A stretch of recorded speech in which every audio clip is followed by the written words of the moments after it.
Bismillah, Assalamualaikum warahmatullahi wabarakatuh. Alhamdulillahilladzi hadana lihada wa ma kunna linahtadiya laula an hadanallah. Asyhadu an la ilaha illallah, asyhadu anna Muhammadar Rasulullah. Allahumma salli ala sayyidina Muhammadin wa ala alihi wa sahbihi ajmain, amma ba'd. Yang sama-sama kita hormati guru kita bersama, juga yang sama-sama kita hormati, alhamdulillah ada Ustadz Nur Huda, juga yang kami banggakan jamaah masjid kita bersama. Alhamdulillah pada kesempatan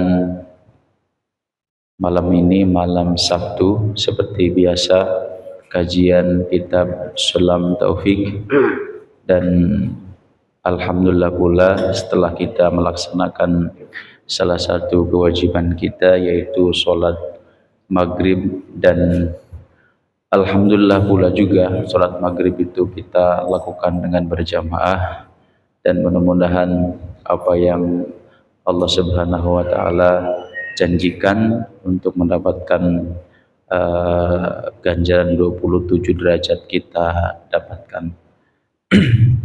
Salat bering salam semoga tercurah limpah kepada baginda Nabi Muhammad SAW, kepada keluarga, sahabat, hingga kepada kita sekalian. Jemaah sekalian, seperti biasa kita melanjutkan kajian rutin kita dengan kitab Sulam Taufik, dan sama-sama kita simak kajian ini dan kita sama-sama juga diskusikan apa yang disampaikan nanti terkait materi yang disampaikan. Baik, tidak banyak kalam yang disampaikan, sama-sama kita buka kajian kita, dan mudah-mudahan berharap kepada Allah Subhanahu wa Ta'ala duduknya kita di sini Allah berikan curah rahmat dan hidayah kepada kita sekalian. Ala hadihin niyah wa li kulli niyatin salihah bi barakati ummul Quran. Al-Fatihah. A'udzu billahi minasyaitonir rajim. Bismillahirrahmanirrahim. Alhamdulillahi rabbil alamin arrahmanir rahim maliki yaumiddin. Iyyaka na'budu wa iyyaka nasta'in ihdinas siratal mustaqim siratal ladzina an'amta 'alaihim ghairil maghdubi 'alaihim waladdallin. Kepada guru kita waktu dan tempat dengan penuh hormat kami persilakan. Assalamualaikum warahmatullahi wabarakatuh. Alhamdulillah, alhamdulillah, wassalatu wassalamu ala rasulillah Sayyidina Muhammad ibn Abdillah wa ala alihi wa sahbihi wa mawalah, amma ba'du. Inna allaha wa malaikatahu yusalluna ala nabi ya ayyuhalladzina amanu sallu alaihi wa sallimu taslima. Allahumma salli wa sallim wa barik alaihi. Ya Rabbi bil Mustafa balligh maqasidana waghfir lana ma madha ya wasi'al karami.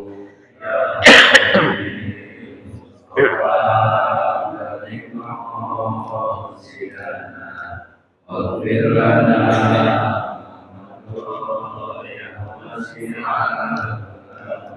Muhammadun sayyidul kaunaini wathaqalaini wal fariqaini min urbin wa min ajami.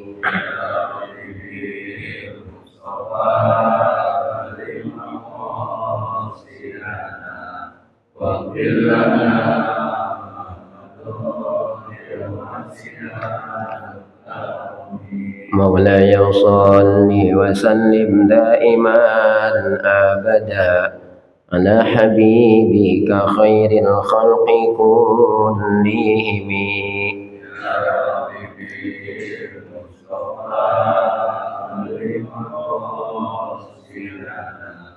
واغفر لنا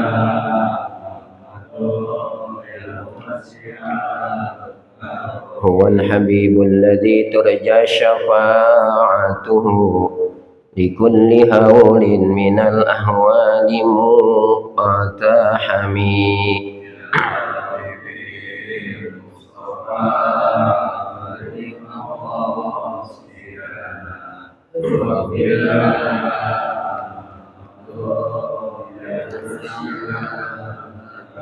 اللهم صل وسلم وبارك عليه وعلى آله. Bismillahirrahmanirrahim. Subhanaka la ilma lana illa ma 'allamtana innaka antal alimul hakim. Allahumma 'allimnil kitaba wal hikmata wa 'allimnit ta'wil. Allahumma hdi qalbi wa tsabbit lisani. Allahumma iftah alaina hikmataka wanshur alaina min khazaini rahmatika ya arhamar rahimin. Allahumma nawwir qulubana bi nuri hidayatika kama nawwartal arda bi nuri syamsika abadan abada bi rahmatika ya arhamar rahimin. Allahumma rzuqna fathan wa fahman bil Qur'anil azim nuran nahtadi bihi ila siratil mustaqim. Rabbi shrah li sadri wa yassir li amri wahlul 'uqdatam min lisani yafqahu qawli. Qala al-muallif rahimahullah wa nafa'ana bi 'ulumi amin. Mulaziman lil ibadati dallan 'alal khairi da'iyan ilal huda dza samtin wa ta'udatin wa waqarin wa sakinatin hasanal akhlaqi wasi'as sadri layyinal janibi mahfudhal janahi lil mu'minin la mutakabbiran wa la mutajabbiran wa la tami'an bin nasi.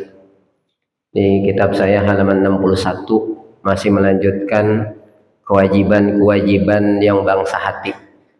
Kita melanjutkan nasihat atau pesan Al-Habib Abdullah bin Alawi Al-Haddad yang dikutip dari kitab An-Nasaihud Diniyah wal Wasayal Imaniyah. Pengarang kitab ini mengutip dari perkataan Habib Abdullah bin Alawi Al-Haddad di dalam kitab An-Nasaihud Diniyah wal Wasayal Imaniyah. Masih melanjutkan tentang kewajiban-kewajiban hati yang sama-sama kita hormati Ketua DKM dan segenap pengurus Masjid Jami Uli Al-Mashkiri, Komplek Perumahan Betawi Permai, para asatidzah, ambil khusus guru kita Akhinal Karam Al-Ustadz Nurul Huda Ahmad, Pak Ustadz Suryana, para orang tua, para sesepuh hadirin jamaah Masjid Uli Al-Mashkiri yang saya hormati. Alhamdulillah, pada kesempatan malam ini kembali kita bisa hadir di Masjid Jami Uli Al-Mashkiri dalam rangka kita menunaikan kewajiban kita sebagai seorang muslim, yaitu menunaikan ibadat salat maghrib yang kita kerjakan dengan berjamaah, dan kita lanjutkan dengan menunaikan kewajiban kita juga, yaitu thalabul ilmi, menuntut ilmu. Malam ini kita ta'lim, mempelajari ilmu agamanya Allah Subhanahu wa taala. Mudah-mudahan Allah berikan kepada kita ilmu yang barakah, bermanfaat.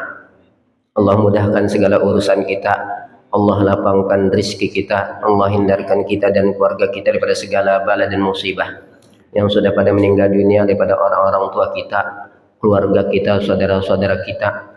Mudah-mudahan mereka senantiasa mendapatkan curahan rahmat dan maghfirah dari Allah dalam kuburnya, dijadikan kuburnya raudhah min riyadil jannah. Yang pada sakit, yang pada kurang sehat, baik yang sakit atau yang kurang sehat, mungkin kita sendiri, istri atau anak-anak kita, keluarga kita, saudara-saudara kita, mudah-mudahan diangkat penyakitnya, dikembalikan kepada kesehatannya dengan kesehatan yang sempurna, dengan kesehatan yang tidak meninggalkan bekas penyakit sedikit pun. Ala hadhihin niyat wa ala kulli niyatin salihah wa li ijabat maqsudin jalibatan li kulli khair dafiatan an kulli syarr lana wa li ahlina wa qarabatina wa li jamil muslimin wa ila hadratin nabi. Al-Fatihah. A'udzu billahi minasyaitonir rajim. Bismillahirrahmanirrahim. Alhamdulillahi rabbil alamin arrahmanir rahim maliki yaumiddin.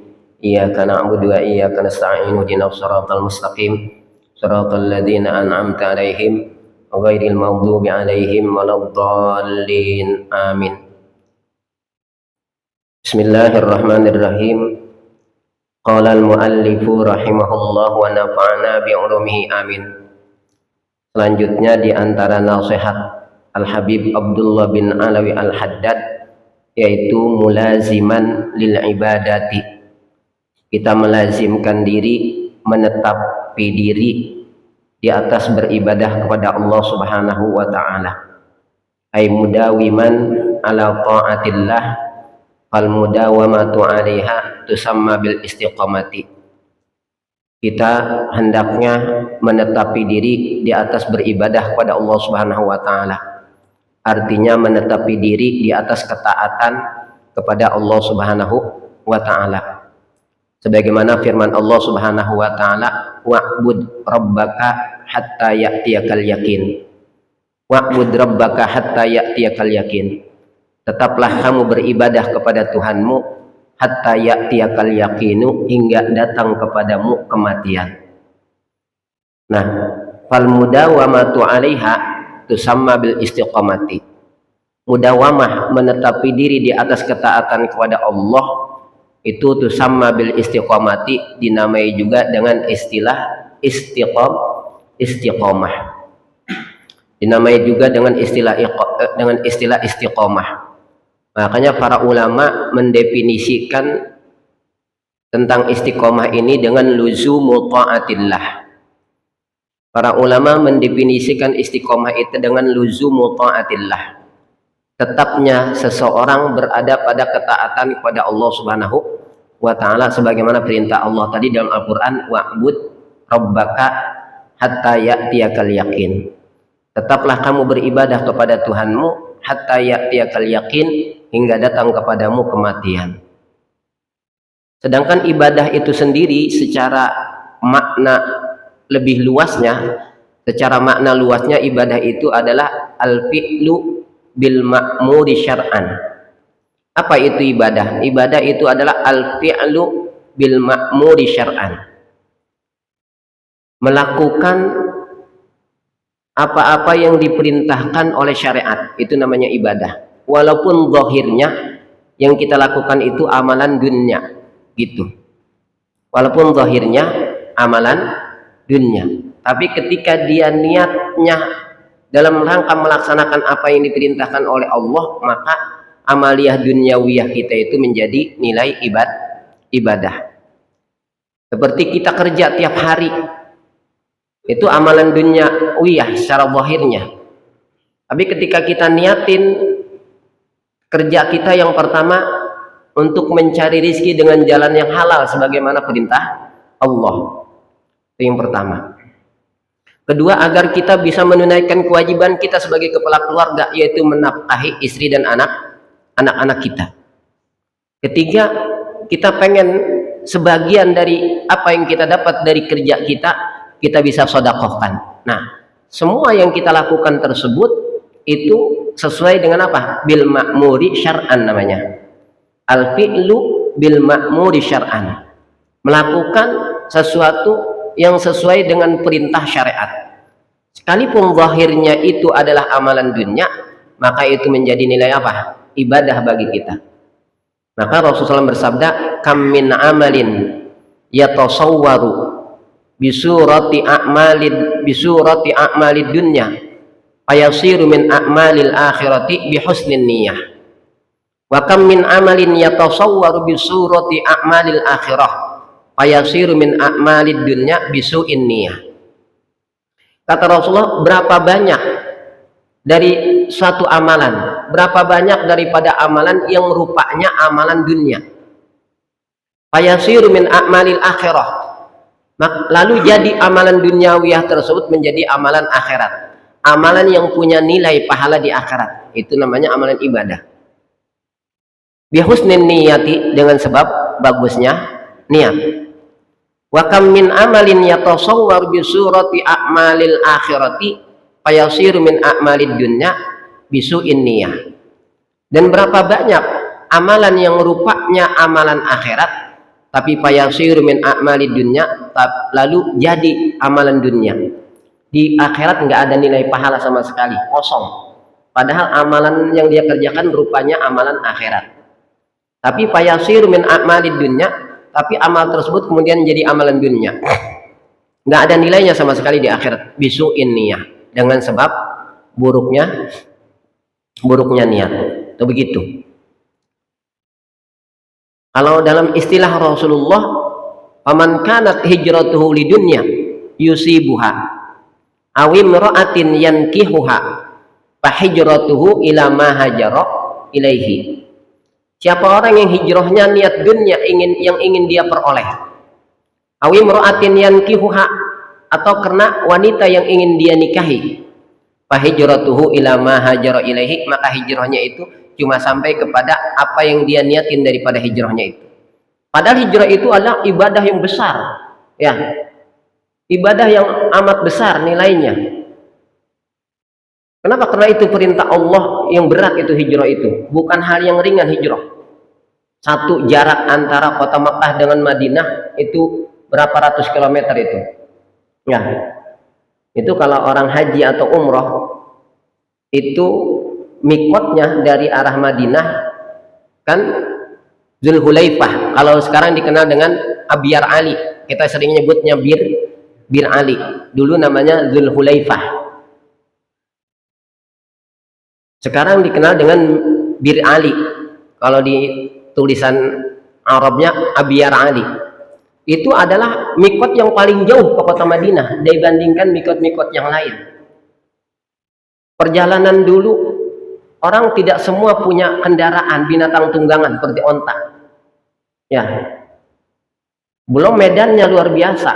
Kemudian perjalanannya bukan perjalanan yang aman, perjalanan yang diliputi dengan kekhawatiran orang-orang kafir akan menyusul, ya, akan menyusulnya kemudian membunuhnya, kan begitu. Makanya sampai Rasulullah ditemani sahabat Abu Bakar itu ke Madinah itu sampai bersembunyi di Gua Sur, ya, di Gua Sur. Makanya ada khilaf ulama, lebih utama mana, Gua Sur apa Gua Hiro gitu. Sebagian ulama mengatakan Gua Hiro yang utama. Kenapa? Karena disitulah tempat Rasulullah sebelum diangkat jadi Rasul, beliau bertahanus, biasa beribadah menyendiri. Yang kedua, disitulah turunnya ayat surat yang pertama kepada baginda Rasulullah, yaitu Iqra bismi rabbikal ladzi khalaq. Dan disitu pula lah Rasulullah dilantik, sekaligus dilantik menjadi seorang nabi dan rasul. Sebagian ulama mengatakan Gua Sur yang lebih utama. Kenapa? Karena gua itu disebutkan oleh Allah di dalam Al-Quran. Idhuma fil ghari idh yaqulu li sahibihi la tahzan innallaha ma'ana. Allah kisahkan tentang Gua Sur itu. Idhuma fil ghari, ketika keduanya, yaitu Rasulullah dengan sahabat Abu Bakar, ketika beliau hijrah ke Madinah, beliau bersembunyi di sebuah gua tuh. Idhuma fil ghari, ketika keduanya berada di sebuah gua, yaitu Gua Sur. Idhuma fil ghari idh yaqulu li sahibihi, ketika Rasul berkata kepada sahabatnya, yaitu sahabat Abu Bakar As-Siddiq, la tahzan, kamu nggak usah takut, nggak usah sedih, karena musuh ini udah ada di atas. Kalau seandainya pasukan musuh itu ngelihat ke bawah kaki mereka, maka Rasulullah dengan sahabat Abu Bakar kelihatan, ya, habislah Rasulullah, begitulah kira-kira, ya. Sahabat Abu Bakar udah ketakutan.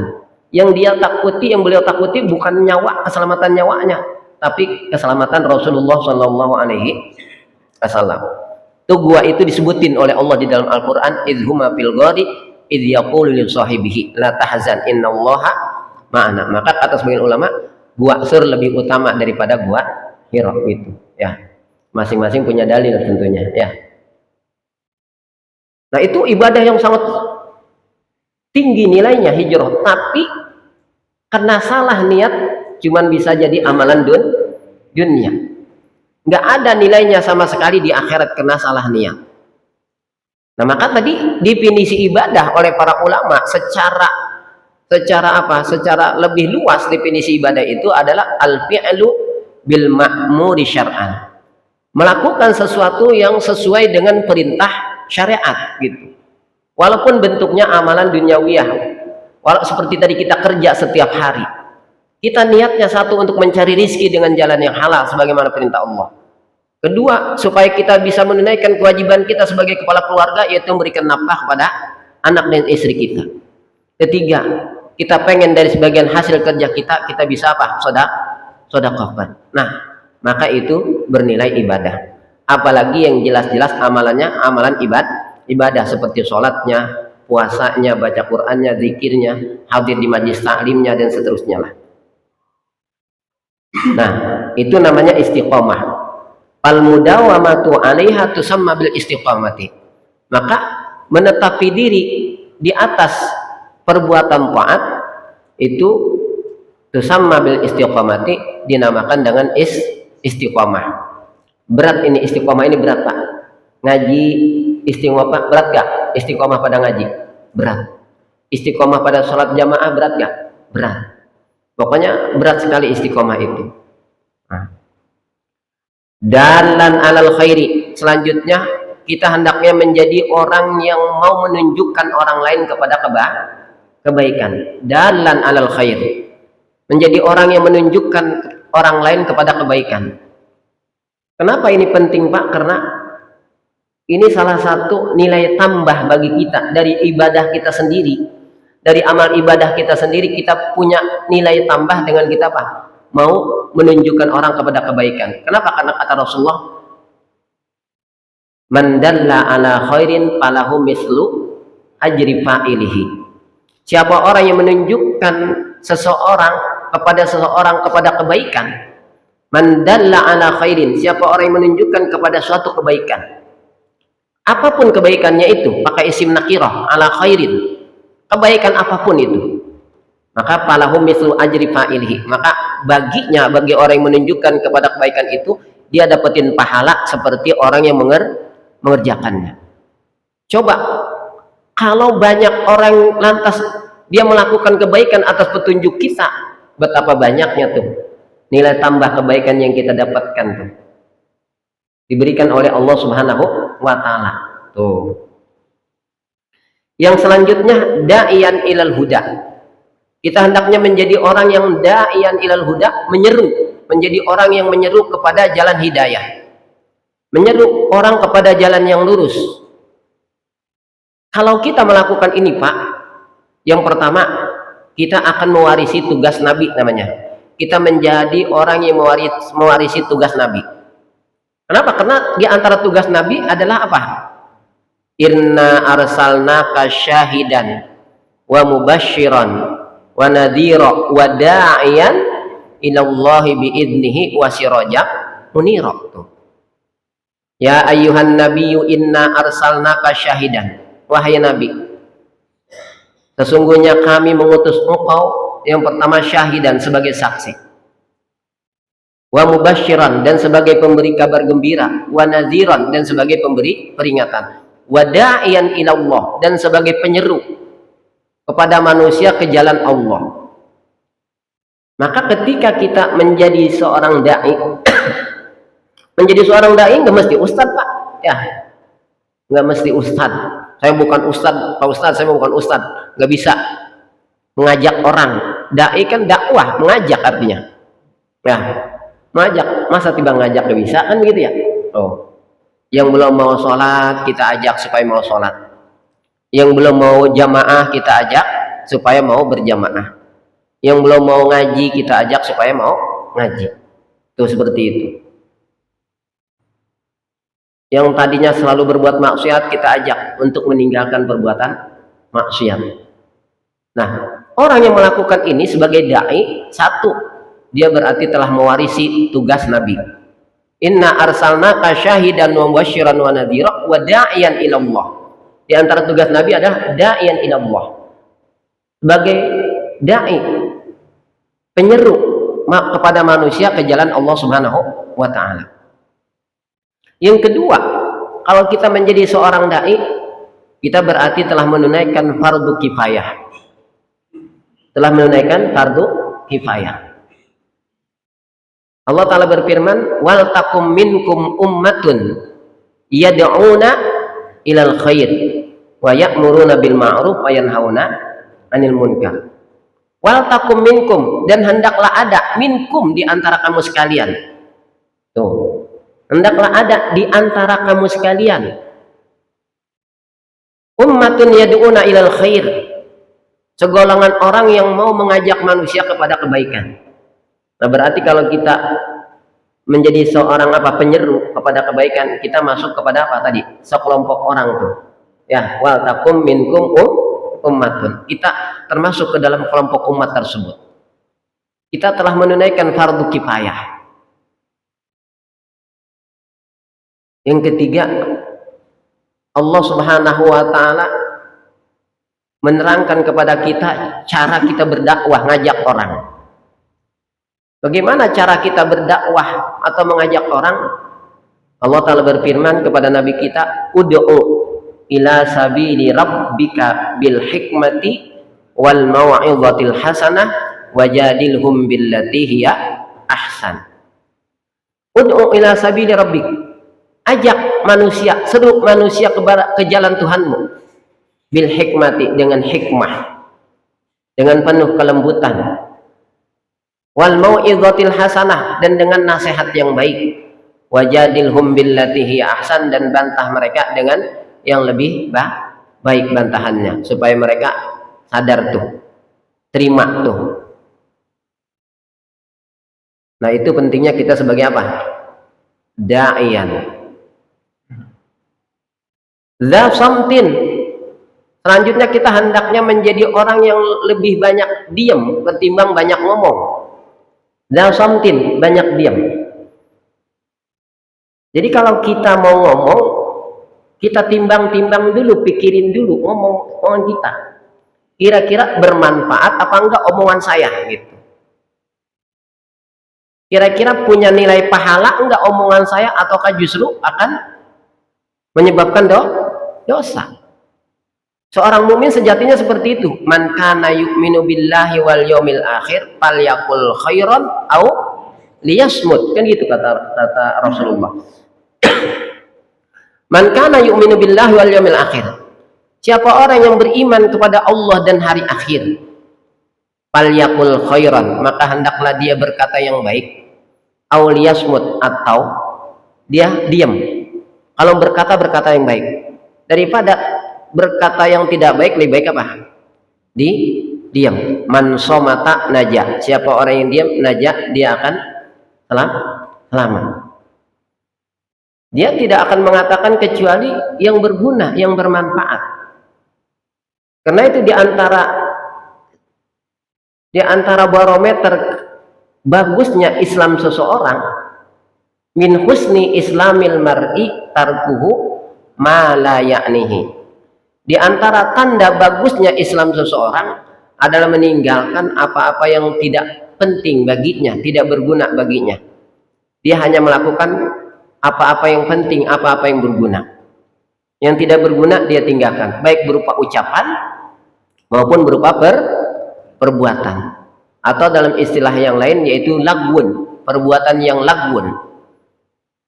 Nah, itu diantara sifat orang-orang mukmin yang beruntung. Walladzina hum 'anil lagwi mu'ridun.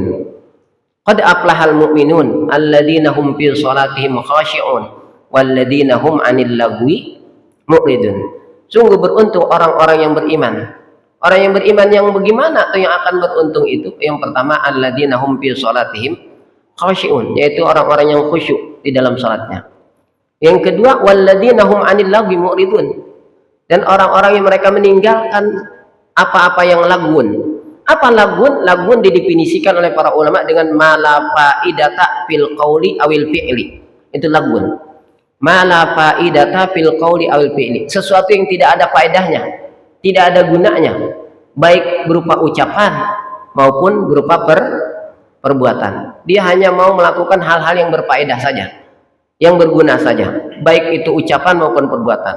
Kalau ucapan, dia tidak akan ngomong kecuali yang berfaedah saja, yang baik saja, yang berguna saja. Kalau tidak ada faedahnya, tidak ada gunanya, lebih baik dia diam, auliasmut gitu. Perbuatannya juga begitu.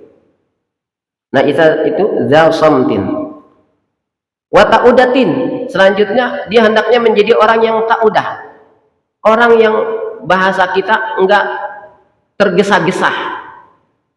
Enggak tergesa-gesa. Telaten gitu, perlahan-lahan. Rasulullah SAW bersabda dalam hadisnya,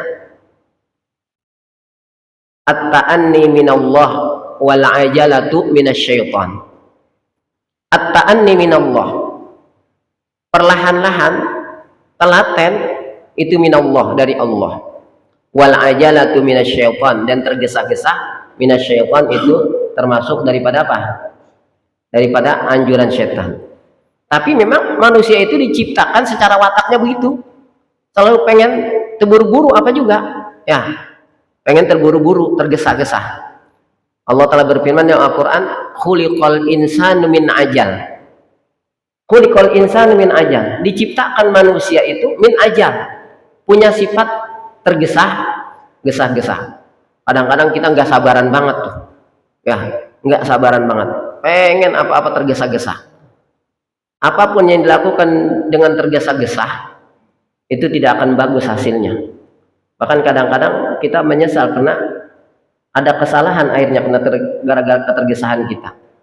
Tapi kalau dilakukan dengan telaten, ta'anni, itu insya Allah hasilnya bagus apapun.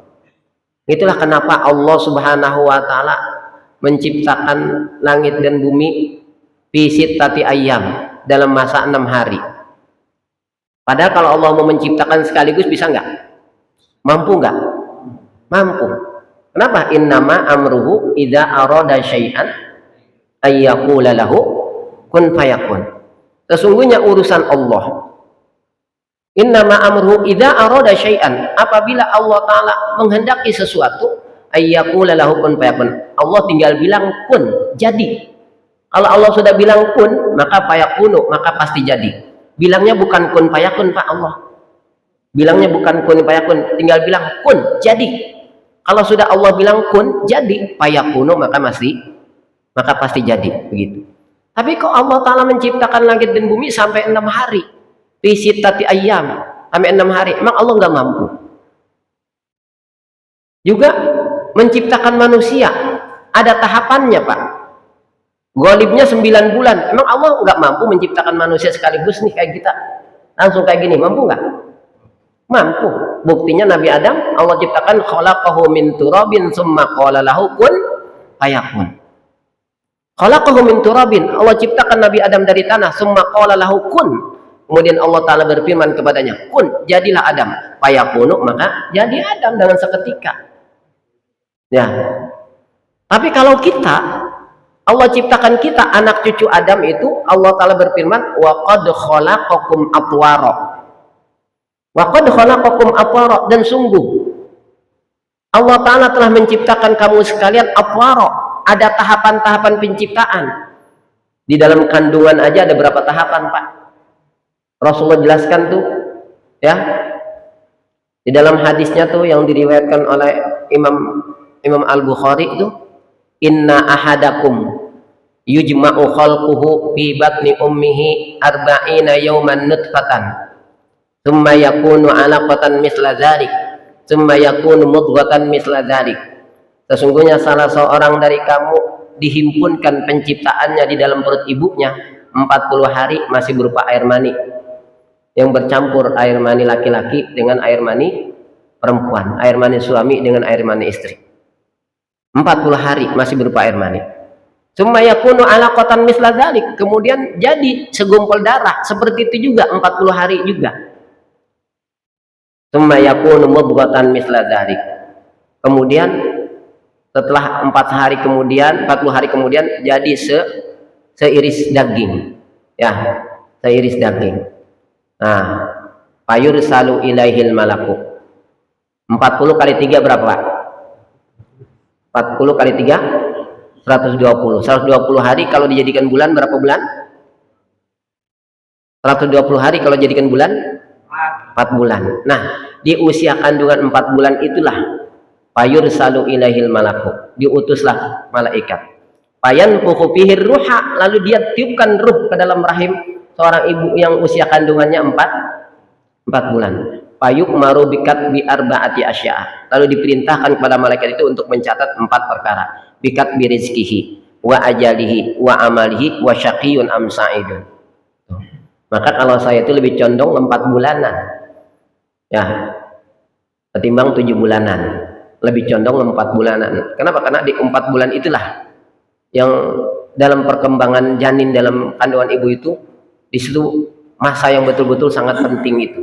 Kenapa? Disitulah di usia 4 bulan itulah ditiupkannya ruh. Di usia 4 bulan dalam kandungan tersebutlah Allah perintahkan ketetapan untuk si jabang bayi.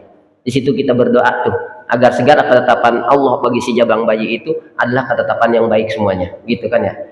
Tuh, baik masalah rizkinya, masalah umurnya, masalah amalnya, dia nantinya di amalnya amal-amal yang soleh, menjadi orang yang soleh, akhir hidupnya nanti husnul khotimah, kan begitu. Tuh di usia 4 bulan tuh pentingnya situ. Kalau 7 bulanan kan paling udah dekat ke lahirnya Pak ya, udah dekat ke lahirnya paling kita ngedoainnya supaya nanti lahirnya udah dekat nih, udah 9 bulan 7 bulan ya, beberapa bulan lagi, sekitar 2 bulan lagi akan lahir, doain supaya selamat gitu kan ya. Nah, itu seperti itu ada tahapannya. Allah ingin ngajarin kita melakukan segala sesuatu harus ta'anni gitu, atau ta'udah di sini ya, perlahan-lahan, telaten. Ngerjain sesuatu itu harus telaten, karena segala sesuatu yang dikerjakan dengan telaten pasti hasilnya apa? Baik. Makanya kata Rasulullah hadisnya, at-ta'anni minallah wal ajalatu minasyaitan. At-ta'anni minallah, telaten itu dari Allah. Wal ajalatu minasyaitan, sedangkan tergesa-gesa itu daripada setan, begitu ya. Wa waqarin, kemudian kita hendaknya menjadi orang yang punya waqar, punya kewibawaan, punya waqar, punya wibawa. Wasakinatin, dan punya ketenangan, hasanal akhlaki, punya akhlak yang baik, sebagaimana perintah Rasulullah SAW dalam hadisnya, ittaqillah haitsuma kunta wa atbi'is sayyi'atal hasanata tamhuha wa khaliqin nasa bi khuluqin hasanin. Ittaqillah haitsuma kunta, bertakwalah kamu kepada Allah haitsuma kunta, di mana saja kamu berada. Pokoknya di mana saja kita berada, kita senantiasa bertakwa kepada Allah. Jangan kalau di tengah-tengah orang ramai seolah-olah kita menjadi orang yang paling bertakwanya, paling tekun ibadahnya. Bilang sendiri kita bebas begitu, mau melakukan apa saja bebas begitu ya. Kalau di tengah-tengah orang banyak ada pantauan, nggak berani tuh korupsi. Giran apa sembunyi-sembunyi berani korupsi, OTT juga akhirnya. Nah, kena operasi tangkap tangan juga kan begitu ya. Iya. Rasulullah merintahkan kita bertakwa kepada Allah haitsuma kunta, di mana saja kamu berada. Wa atbi'is sayyi'atal hasanata, dan iringi perbuatan buruk yang sudah terlanjur kamu kerjakan dengan kebaikan. Tambuha, maka perbuatan baik tersebut akan menghapus keburukan yang sudah terlanjur kamu kerjakan itu. Wa khaliqin nasa bi khuluqin hasanin, dan pergaulilah manusia dengan akhlak yang baik. Nah, kita harusnya menjadi hasanal akhlak, orang yang bagus akhlaknya. Akmalul mu'minina imanan ahsanuhum khuluqan, kata Rasulullah. Orang mukmin yang paling sempurna imannya adalah ahsanuhum khuluqan, orang mukmin yang paling bagus akhlaknya gitu. Jadi sekalipun dia rajin ibadah, orang yang rajin ibadah, rajin ngaji gitu, rajin zikir, selama akhlaknya belum bagus, dia tidak akan pernah menjadi orang yang akmalul mukmin, tidak akan pernah menjadi orang yang mukmin yang sempurna imannya. Wasi as-sadri, selanjutnya kita hendaknya menjadi orang yang wasi as-sadri, orang yang lapang dadanya. Lapang dada. Rasulullah adalah manusia yang paling lapang dadanya. Sayyidina Ali mensifati Rasulullah dengan 4 sifat saja. Ya. Yang pertama, kana Rasulullah SAW awsa'an nasi sadran. Rasulullah adalah manusia yang paling lapang dadanya. Karena paling lapang dadanya, beliau nih disusahkan dengan kesusahan-kesusahan dunia, nggak pernah membuat dadanya sempit. Disakitin nggak pernah membuat dada kita sesak. Kalau kita baru dibully, dicaci maki orang, udah sempit banget dada kita, kan gitu ya. Udah sempit dada kita, penuh dengan gemuruh. Rasulullah ujian hidupnya berat, tidak ada manusia yang lebih berat cobaannya selain para nabi. A'zamul bala'i al-anbiya, tsummal amsal fal amsal. Paling besar ujian adalah para nabi. Kemudian di bawahnya. Tuh, jangan kira ujian kita itu sudah besar. Jauh sekali dengan ujian orang-orang yang kesolehannya di atas kita. Itu. Rasulullah adalah awsa'an nasi sadran, manusia yang paling lapang dadanya. Beliau disakitin, dicaci maki, kesusahan-kesusahan hidup yang beliau hadapan tidak pernah membuat dadanya sesak, tidak pernah membuat dadanya sempit, karena beliau manusia yang paling lapang dadanya. Sedangkan kita baru sehari nggak punya duit, udah sempit banget dada kita. Hari ini nggak punya duit, ya kira-kira bagaimana tuh? Sempit gak dada kita tuh? Sempit juga dada kita kan, baru nggak punya duit sehari itu. Gitu. Nah, baru orang kemudian kita caci maki, langsung sempit dada kita. Rasulullah ada awsa'an nasi sadran. Yang kedua, Rasulullah wa alyanahum arikatan. Rasulullah adalah orang yang paling lembut tabiatnya. Tidak ada tampak sama sekali pada diri Rasulullah sikap kasar, sifat kasar nggak ada. Fabima rahmatim minallahi lintalahum walau kunta faddan ghalidhal qalbi lan faddu min haulik, kata Allah gitu. Fabima rahmatim minallah, maka disebabkan rahmat dari Allah, lintalahum, kamu berlaku lemah lembut terhadap mereka. Maka Nabi Muhammad menjadi alyanahum arikatan, manusia yang paling lembut tabiatnya, halus tabiatnya. Yang ketiga, karena Rasulullah awsan nasu sadran wa alyanahum arikatan wa asdaquhum lahjatan. Rasulullah adalah manusia yang paling jujur lidahnya, tidak pernah sekalipun Rasulullah berbohong. Kalau kita kira-kira sekali apa berkali-kali kita? Sekali apa berkali-kali? Rasulullah tuh wa asdaquhum lahjatan, yang paling jujur lidahnya. Nggak pernah sekalipun Rasulullah berdusta. Kalau kita bukan hanya sekali, berkali-kali mungkin kita berbohong, kan gitu ya. Yang keempat, yang terakhir, sifat Rasulullah wa akramahum isyratan. Rasulullah adalah orang yang paling memuliakan di dalam mempergauli. Siapapun orang yang dipergauli oleh Rasulullah akan beliau pergauli dengan mulia. Tidak ada sama sekali dalam pergaulan itu beliau menghinakan dalam pergaulan itu. Kalau kita mungkin ada orang datang ke rumah kita, dia orang miskin, mungkin beda sikap kita tuh. Giliran yang satu lagi datang kemudian pejabat sama kita, orang kaya, bagaimana kira-kira sikapnya? Beda nggak kira-kira? Pertama datang orang miskin nih ke rumah kita, ya sikap kita bagaimana tuh? Terus setelah itu datang orang kaya atau pejabat, kira-kira bagaimana sikap kita? Rasulullah itu wa akramahum isyratan, orang yang paling memuliakan di dalam mempergauli. Siapapun yang beliau pergauli, pasti beliau mempergauli dengan memuliakan mereka. Sama sekali tidak ada sedikit pun menghinakannya. Sayyidina Ali itu mensifati Rasul dengan 4 ini sudah cukup. Begitupun sudah begitu sangat apa? Enggak terhingga itu sifat Rasulullah. Yang pertama apa tadi?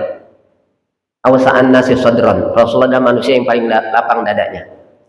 Yang kedua, wa alyanahum arikatan, yang paling lembut perangainya. Yang ketiga, wa asdaqahum lahjatan, paling jujur lidahnya. Yang keempat, wa akramahum isyratan, paling memuliakan di dalam mempergauli. Nah, mudah-mudahan apa yang kita pelajari manfaat. Mungkin masih ada waktu untuk dipertanyakan, silakan. Wassalamualaikum warahmatullahi wabarakatuh. Waalaikumsalam warahmatullahi wabarakatuh. Baik, waktunya sudah masuk. Kita batasi 1 pertanyaan cukup. Barangkali ada yang bertanya. Mangga.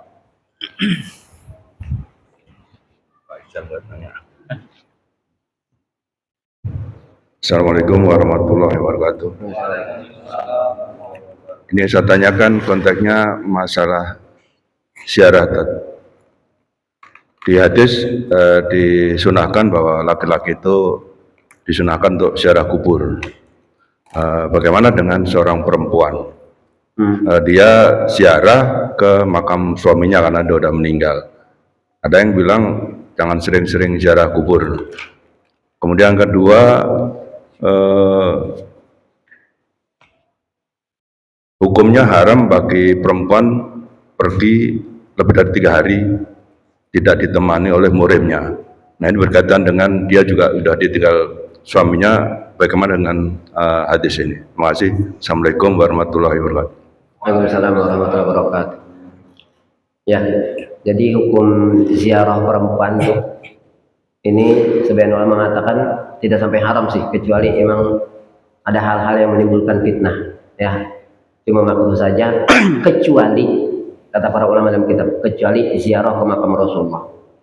Kedua, ziarah kepada para ulama, ke makam para ulama. Yang ketiga, ziarah kepada kedua orang tuanya. Yang ketiga, ziarah yang selanjutnya tadi, kalau itu suaminya meninggal, dia ke makam suaminya.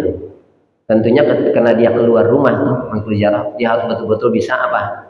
Menutupi diri daripada kaum laki-laki, menghijabi diri daripada kaum laki-laki. Nah, Rasulullah SAW bersabda, "Ana sumakanal mayyitu fi qabrihi idza zarahu man kana yuhibbu bidari dunya." Ana sumakanal mayyitu fi qabrihi, yang paling membuat senang. Ana sumakanal mayyitu fi qabrihi, yang paling membuat senang si mayit di dalam kuburnya. Idza zarahu man kana yuhibbu bidari dunya, apabila dia diziarahi oleh orang yang dia cintai waktu hidup di dunia. Tuh. Ana sumakanal mayyitu fi qabrihi idza zarahu man kana yuhibbu fi dari dunya. Yang paling membuat senang si mayit di dalam kuburnya apabila dia diziarahi oleh orang yang dia cintai waktu hidup di dunia. Siapa tentunya? Kalau itu orang tua, diziarahi anaknya. Kalau itu guru, diziarahi oleh muridnya. Kalau itu suami, diziarahi oleh istrinya. Kalau itu anak, diziarahi oleh orang tuanya. Teman-teman baik oleh temannya. Begitulah. Ya, senang tuh si ahli kubur tersebut. Salah satu kalau kita ingin membuat senang ahli kubur, yaitu ziarahi mereka. Ya, jangan untuk perempuan harus betul-betul bisa menghijabi diri. Ya, jangan ikhtilat dan jangan sampai menimbulkan fitnah begitu. Nah, kemudian masalah keluarnya perempuan itu tidak halal dia keluar dari rumah sampai 3 hari kecuali bersama suaminya atau mahramnya. Nah, kemudian lantas mahram gimana orang pergi haji itu perempuan? Ya, apalagi dia udah nggak punya suami gitu ya. Nah, maka kata para ulama, sejumlah perempuan juga sudah bisa menjadi apa itu? Bisa dikatakan juga sebagai mahramnya bagi si perempuan tersebut untuk menemani. Yang penting si perempuan itu tidak apa? Tidak keluar rumah itu sendirian. Yang penting kira-kira si perempuan tersebut akan aman daripada fitnah. Di antaranya tentunya ketika dia bisa ditemani oleh beberapa orang perempuan yang terpercaya. Maka itu kayak orang pergi haji dan sebagainya, itu sudah dikatakan syarat mahramnya juga, yaitu ditemani oleh beberapa orang perempuan, banyak jamaah perempuannya gitu ya. Wallahu a'lam bishawab. Jadi kaitan mahram itu bisa sesama perempuan ya, sama jenis saja. Sesama perempuan. Jadi artinya ketika berpergian kaitan mahram itu berpergian dengan kalau tidak ada suami anaknya, kalau belum punya anak dengan ya, ibunya mahram. Dengan mahram. Mahram itu kan anak di antaranya. Ya. Tapi kalau mahramnya itu tidak berkaitan dengan nasab, juga bisa perempuan lain kan ya, maksudnya tadi itu. Ya, sesama perempuan kan gitu ya. Orang lain ya. Atau Pak Soro jadiin mahram, Pak Soro. Dinikahin jadiin mahram. Baik, itu jamaah sekalian kajian pekan ini yang dibahas, mudah-mudahan bisa menambah pemahaman kita, juga bisa memperkuat ruhiyah kita, karena yang dibahas terkait dengan hati, lapangnya hati, kemudian jujurnya lidah, dan juga amanahnya. Baik, karena waktu sudah masuk, kita akhiri kajian kita sekalian dengan membaca doa kifatul majlis. Subhanakallahumma wa bihamdika asyhadu an la ilaha illa anta astaghfiruka wa atubu ilaik. Akhirul kalam, assalamualaikum warahmatullahi wabarakatuh.